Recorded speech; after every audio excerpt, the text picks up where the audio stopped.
ನಮಸ್ಕಾರ ವೀಕ್ಷಕರೇ, ನಿಮಗೆಲ್ಲರಿಗೂ ನನ್ನ ಯೂಟ್ಯೂಬ್ ಚಾನಲ್ಗೆ ಸ್ವಾಗತ.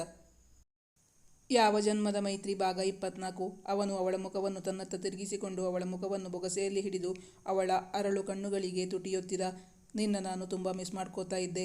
ಇನ್ಯಾವತ್ತೂ ನನ್ನ ಬಿಟ್ಟು ಹೋಗಬೇಡ. ನನ್ನ ಕಷ್ಟ ಅರ್ಥ ಮಾಡಿಕೊಂಡು ಓಡೋಡಿ ಬಂದ್ಯಲ್ಲ, ಥ್ಯಾಂಕ್ ಯು ಸೋ ಮಚ್. ಇದೇ ಕೊನೆ, ನಾನಿನ್ನು ಮೇಲಕ್ಕೆ ಬರಲ್ಲ.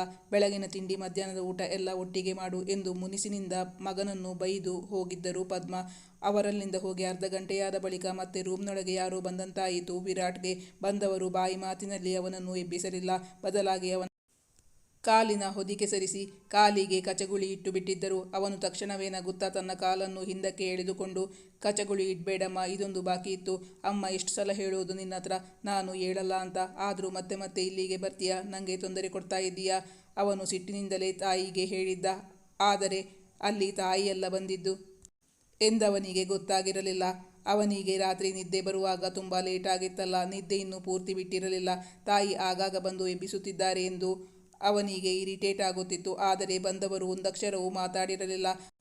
ಅವನ ರೂಮ್ಗೆ ಬಂದವರು ಅವನ ಕಾಲ ಬಳಿಯ ಹೊದಿಕೆ ಸರಿಸಿ ಅವನ ಕಾಲ ಮೇಲೆ ತನ್ನ ಕೈ ಬೆರಳುಗಳಿಂದ ಏನೋ ಬರೆದು ಬಿಟ್ಟಿದ್ದರು. ಅವನು ಮೊದಲು ತನ್ನ ತಾಯಿಯೇ ಇರಬಹುದು ಎಂದು ಅಂದುಕೊಂಡಿದ್ದ. ಆದರೆ ಆ ವ್ಯಕ್ತಿ ತಾಯಿಯಾಗಿರಲಿಲ್ಲ. ತನಗೆ ಎಚ್ಚರವಾಗಿದೆ ಎಂದು ಅರಿವಾದ ತಕ್ಷಣವೇ ಓಡುವ ಸದ್ದು ಕೇಳಿಸಿತು ವಿರಾಟ್ಗೆ. ಪದ್ಮಾ ಅವರಿಗೆ ಸುಮಾರು 45 ವರ್ಷಗಳಷ್ಟು ಪ್ರಾಯವಾಗಿತ್ತಲ್ಲ.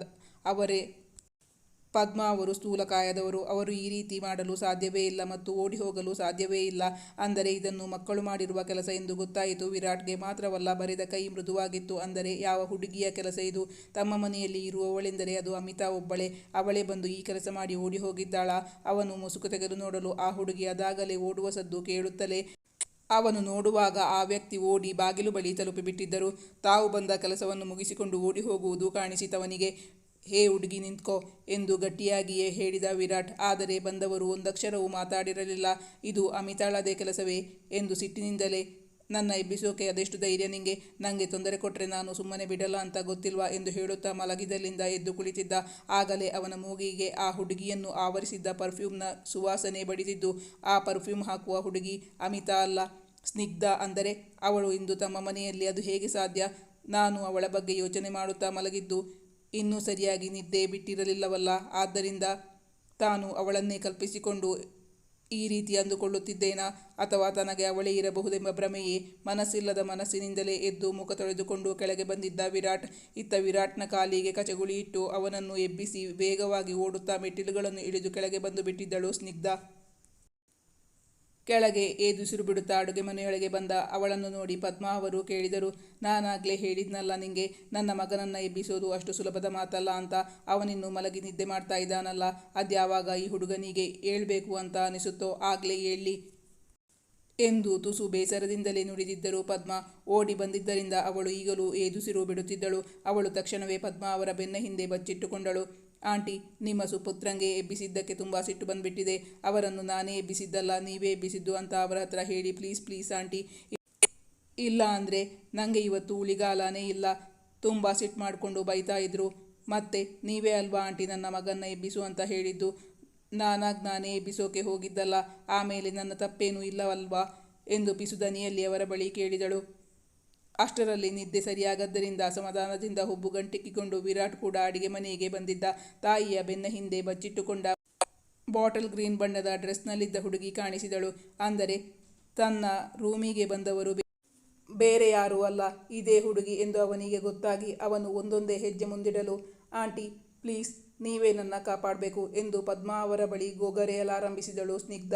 ಅಮ್ಮ, ನಮ್ಮ ಮನೆಗೆ ಯಾರಾದರೂ ಬಂದಿದ್ದಾರಾ? ಅದ್ಯಾರಮ್ಮ ನಿನ್ನ ಹಿಂದೆ ಬಚ್ಚಿಟ್ಕೊಂಡಿರೋದು? ತಪ್ಪು ಮಾಡಿದವರು ತಾನೇ ಹೆದರಿಕೊಂಡು ಅಡಗಿ ಕೂತ್ಕೊಳ್ಳೋದು. ಅಂದರೆ ಆ ಹುಡುಗಿನೇ ನನ್ನ ರೂಮ್ಗೆ ಬಂದಿರೋದು ಅಂತ ಆಯಿತು.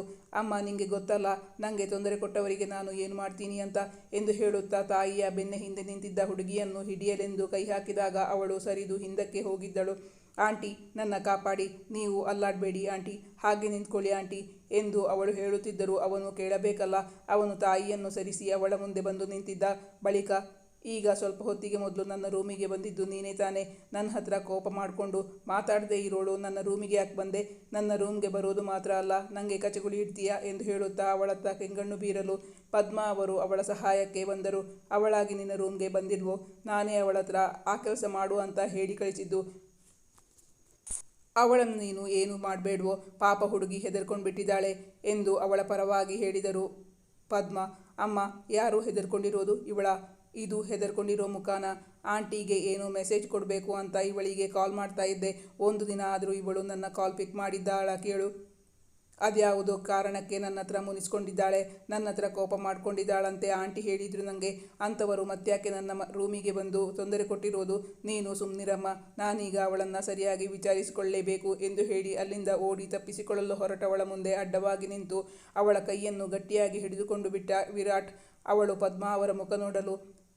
ಅವಳು ಮಾಲತಿ ಆಂಟಿ ಜೊತೆ ನಿನ್ನೆ ರಾತ್ರಿ ಬಸ್ಸಲ್ಲಿ ಬಂದಿರೋದು.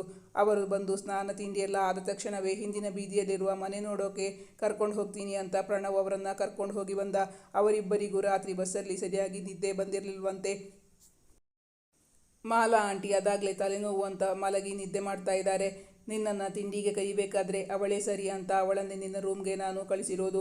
ಪಾಪದ ಹುಡುಗಿ ಕಣೋ, ಸುಸ್ತಾಗಿರಬಹುದು, ನೀನು ಅವಳಿಗೆ ಕಾಟ ಕೊಡಬೇಡ, ಅವಳು ಸ್ವಲ್ಪ ಹೊತ್ತು ಮಲಗಿ ರೆಸ್ಟ್ ತಗೊಳ್ಳಿ ಎಂದು ಹೇಳುತ್ತಾ ತಾವೇ ಮಗನ ಕೈಯಿಂದ ಅವಳ ಕೈಯನ್ನು ಬಿಡಿಸಿದರು ಪದ್ಮ. ಅವಳು ಮತ್ತೆ ತಮ್ಮ ಮನೆಗೆ ಬಂದಿದ್ದು ಅವನಿಗೆ ಖುಷಿಯಾದರೂ ಅವಳು ತನ್ನ ಬಳಿ ಇಷ್ಟು ದಿನ ಮಾತಾಡದ ಸಿಟ್ಟು ಅವನಿಗಿತ್ತು. ಈಗೇನೋ ತಪ್ಪಿಸ್ಕೋತಾ ಇದೆಯಾ, ಆದರೆ ಆಮೇಲೆ ನಿನ್ನ ಬಿಡಲ್ಲ ಎಂಬಂತಿತ್ತು ಅವನ ನೋಟ. ಅಮ್ಮ, ನನಗೀಗ ತುಂಬ ಹಸಿವಾಗ್ತಾ ಇದೆ, ಏನು ತಿಂಡಿ ಮಾಡಿದ್ಯಾ? ಬೇಗ ತಿಂಡಿ ಕೊಡು, ಇಲ್ಲಾಂದರೆ ನನ್ನ ಎದುರಿಗೆ ಏನು ಕಾಣಿಸುತ್ತೋ ಅದನ್ನೇ ತಿಂದು ಬಿಡ್ತೀನಿ ಎಂದು ಹೇಳುತ್ತಾ ಸ್ನಿಗ್ಧಾಳನ್ನೇ ನೋಡುತ್ತಿದ್ದ ವಿರಾಟ್. ಅವನು ತನ್ನನ್ನೇ ಉದ್ದೇಶಿಸಿ ಹೇಳಿದ್ದು ಎಂದು ಅವಳಿಗೆ ಗೊತ್ತಾಗಿತ್ತು. ಹಾಗೆ ಹೇಳುವಾಗ ಅವನ ನೋಟದಲ್ಲಿ ತುಂಟತನದ ಲೇಪನವಿತ್ತು. ಅವನ ತುಂಟ ಕಂಗಳು ತುಂಬ ಆಕರ್ಷಕವಾಗಿದೆ ಎನಿಸಿತು ಸ್ನಿಗ್ಧಾಗೆ. ಆದರೆ ತಿಂಡಿ ತರಲೆಂದು ಹೊರಟ ಪದ್ಮ ಅವರಿಗೆ ಮಗ ಅವಳನ್ನು ಉದ್ದೇಶಿಸಿ ಹೇಳಿದ್ದು ಎಂದು ಗೊತ್ತಾಗಿರಲಿಲ್ಲ. ಇವತ್ತು ತಿಂಡಿಗೆ ಇಡ್ಲಿ ಸಾಂಬಾರ್ ಚಟ್ನಿ ಮಾಡಿರೋದು. ಇಷ್ಟು ಲೇಟಾಗಿ ಎದ್ದು ತಿಂಡಿಗೆ ಬಂದರೆ ಹಸಿವಾಗದೆ ಇನ್ನೇನಾಗುತ್ತೆ? ಈಗ ಹಸಿವು ಎಂದು ಹೇಳುವವನು ಆಗ ನಾನು ಕರೆದಾಗಲೇ ಬೇಗ ಎದ್ದು ಬರಬೇಕಾಗಿತ್ತು. ಅವನ ಮೇಲಿದ್ದ ಅಸಮಾಧಾನವನ್ನು ಹೊರಹಾಕುತ್ತಾ ಇಡ್ಲಿ ತಟ್ಟೆಗೆ ಹಾಕುತ್ತಿದ್ದರು ಪದ್ಮ. ನಿಂಗೆ ಕಾಫಿ ಈಗಲೇ ಕೊಡ್ಲಾ ಅಥವಾ ತಿಂಡಿ ತಿಂದಾದ ಮೇಲ? ಮಗನಲ್ಲಿ ವಿಚಾರಿಸಿಕೊಂಡರು ಪದ್ಮ. ಈಗಲೇ ಮಾಡಿಕೊಡಮ್ಮ. ಪದ್ಮ ಅವರು ಅವನಿಗೆ ಕಾಫಿ ಬೆರೆಸಿ ತರಲೆಂದು ಅಡುಗೆ ಮನೆಯತ್ತ ಹೊರಟರು. ಅವನು ಬೇಕೆಂದೇ ಅವರನ್ನು ಅಡುಗೆ ಮನೆಗೆ ಕಳಿಸಿದ್ದಾನೆಂದು ಸ್ನಿಗ್ಧಾಗೆ ಗೊತ್ತಾಗಿ ಅವಳು ಅಲ್ಲಿಂದ ತಪ್ಪಿಸಿಕೊಳ್ಳಲೆಂದು, ಆಂಟಿ, ನನಗೆ ನಿದ್ದೆ ಬರ್ತಾ ಇದೆ, ನಾನು ಅಮ್ಮನ ಹತ್ರ ಹೋಗಿ ಮಲ್ಕೋತೀನಿ ಎಂದು ಹೊರಟಾಗ ಅವನು ಕೈಚಾಚಿ ಹೊರಟವಳ ಎಡಗೈಯನ್ನು ಹಿಡಿದುಕೊಂಡ. ಈಗ ಅವರಿಬ್ಬರೇ ಇದ್ದರಲ್ಲ, ಅವಳನ್ನು ವಿಚಾರಿಸಿಕೊಳ್ಳಲು ಸುಸಂದರ್ಭ ಸಿಕ್ಕಿತ್ತು ವಿರಾಟ್ಗೆ. ಈಗ ಹೇಳು, ನೀನು ನನ್ನ ತುಂಬ ಮಿಸ್ ಮಾಡ್ಕೋತಾ ಇದ್ದೆ, ನನ್ನ ಬಿಟ್ಟಿರೋಕ್ಕೆ ಆಗದೆ ನೀನು ಬಂದಿದ್ದಲ್ವಾ? ಅದೆಲ್ಲ ನಂಗೆ ಗೊತ್ತಿಲ್ಲ. ಅಮ್ಮಂಗೆ ಒಬ್ಬರೇ ನೈಟ್ ಬಸ್ಸಲ್ಲಿ ಬರೋಕೆ ಕಷ್ಟ ಅಂತ ನನ್ನನ್ನು ಬರೋಕೆ ಹೇಳಿದರು, ಅದಕ್ಕಾಗಿ ನಾನು ಬಂದಿರೋದು. ನಾನು ನಮ್ಮಮ್ಮಂಗೋಸ್ಕರ ಬಂದಿರೋದು ಎಂದು ಹೇಳಿದಳು ಸ್ನಿಗ್ಧ. ಅವನು ಅವಳ ಮುಖವನ್ನು ತನ್ನತ್ತ ತಿರುಗಿಸಿಕೊಂಡು ಅವಳ ಮುಖವನ್ನು ಬೊಗಸೆಯಲ್ಲಿ ಹಿಡಿದು ಅವಳ ಅರಳು ಕಣ್ಣುಗಳಿಗೆ ತುಟಿಯೊತ್ತಿದ. ನಿನ್ನ ನಾನು ತುಂಬ ಮಿಸ್ ಮಾಡ್ಕೋತಾ ಇದ್ದೆ. ಇನ್ಯಾವತ್ತು ನನ್ನ ಬಿಟ್ಟು ಹೋಗಬೇಡ. ನನ್ನ ಕಷ್ಟ ಅರ್ಥ ಮಾಡಿಕೊಂಡು ಓಡೋಡಿ ಬಂದಿಯಲ್ಲ, ಥ್ಯಾಂಕ್ ಯು ಸೋ ಮಚ್ ಎಂದು ಹೇಳಿ ಅವಳನ್ನೇ ನೋಡುತ್ತಾ ಅವಳನ್ನು ತನ್ನ ಕಣ್ಣುಗಳಲ್ಲಿ ತುಂಬಿಸಿಕೊಳ್ಳುತ್ತಿದ್ದ ವಿರಾಟ್. ಬಳಿಕ, ಇಲ್ಲಿ ನೋಡು, ನನ್ನ ಕಣ್ಣುಗಳನ್ನು ನೋಡಿಕೊಂಡು ನನ್ನ ಪ್ರಶ್ನೆಗೆ ಉತ್ತರ ಹೇಳಬೇಕು. ನಾನು ಯಾವತ್ತೂ ನಿನ್ನ ಮಿಸ್ ಮಾಡ್ಕೊಂಡಿಲ್ಲ, ಆಗ ನಾನು ಒಪ್ಕೋತೀನಿ. ಅವನ ಕಣ್ಣುಗಳನ್ನು ಎದುರಿಸಿ ಹಾಗೆ ಹೇಳುವ ಶಕ್ತಿ ಇರಲಿಲ್ಲ ಅವಳಿಗೆ. ನನಗೀಗ ತುಂಬ ನಿದ್ದೆ ಬರ್ತಾ ಇದೆ, ನನ್ನ ಡಿಸ್ಟರ್ಬ್ ಮಾಡಬೇಡಿ ಎಂದು ಹೇಳುವಾಗ ಅವಳ ಕಣ್ಣುಗಳು ತಗ್ಗಿದ್ದವು. ನೋಡು, ಸತ್ಯ ಒಪ್ಕೊಳ್ಳೋಕೆ ನಿಂಗೆ ಮನಸ್ಸಿಲ್ಲ, ಆಯಿತು, ಈಗ ಹೋಗಿ ನಿದ್ದೆ ಮಾಡ್ಕೋ. ನಿದ್ದೆ ಮಾಡಿ ಎದ್ಮೇಲೆ ಮತ್ತೆ ಅದೇ ಪ್ರಶ್ನೆ ಕೇಳ್ತೀನಿ ಎಂದು ಅವಳನ್ನು ಬಿಟ್ಟಿದ್ದ ವಿರಾಟ್. ಪದ್ಮ ಅವರು ಕಾಫಿ ಲೋಟದೊಂದಿಗೆ ಬರುತ್ತಿರುವುದನ್ನು ಕಂಡು ಅವಳನ್ನು ಬಿಟ್ಟಿದ್ದ. ವೀರು, ನೀನು ಅವಳಿಗೆ ಕಾಟ ಕೊಡ್ತಾ ಇದ್ರೆ ಮಾಲಾ ಆಂಟಿ ಅವಳನ್ನು ಕರ್ಕೊಂಡೇ ಬರಲ್ಲ. ಅದೆಷ್ಟು ಸಲ ನಿಂಗೆ ಹೇಳಬೇಕು? ಅಮ್ಮ ಮಗಳು ಇಬ್ಬರಿಗೂ ಸ್ವಾಭಿಮಾನ ತುಂಬ ಜಾಸ್ತಿ ಅಂತ ಗೊತ್ತಿಲ್ವಾ ನಿಂಗೆ? ಮಗನನ್ನು ನಯವಾಗಿ ಗದರಿಸಿದರು ಪದ್ಮ. ಅಮ್ಮ, ನಾನು ಅವಳಿಗೆ ಏನು ತೊಂದರೆ ಕೊಟ್ಟಿಲ್ಲ, ನನ್ನ ಮಿಸ್ ಮಾಡಿಕೊಂಡ್ಯಾ ಅಂತ ಕೇಳ್ತಾ ಇದ್ದೀನಷ್ಟೇ, ಬೇಕಾದರೆ ಅವಳನ್ನೇ ಕೇಳು. ಅವನು ಇದ್ದ ಸತ್ಯವನ್ನೇ ತಾಯಿಯ ಮುಂದೆ ಹೇಳಿದ್ದ. ಹಾಗೆ ಹೇಳಿದಾಗ ಅವಳು ಕಣ್ಣಲ್ಲೇ ವಿರಾಟ್ನನ್ನು ಗದರಿದಳು. ಅದನ್ನು ಕಂಡು ಅವನು, ಅಮ್ಮ, ನಿಂಗೆ ಅವಳು ಮಾಡೋದೇನು ಗೊತ್ತೇ ಆಗಲ್ಲ ನೋಡು, ನನ್ನನ್ನೇ ಗದರಿಸ್ತಾ ಇದ್ದಾಳೆ. ಈ ಮನೆಯಲ್ಲಿ ನನ್ನನ್ನು ಗದರಿಸೋ ಧೈರ್ಯ ಯಾರಿಗಿದೆ ಹೇಳು? ಈ ಚೋಟು ಮೆಣಸಿನಕಾಯಿಗೆ ಮಾತ್ರ ಎಂದು ಹೇಳಿ ನಕ್ಕ ವಿರಾಟ್.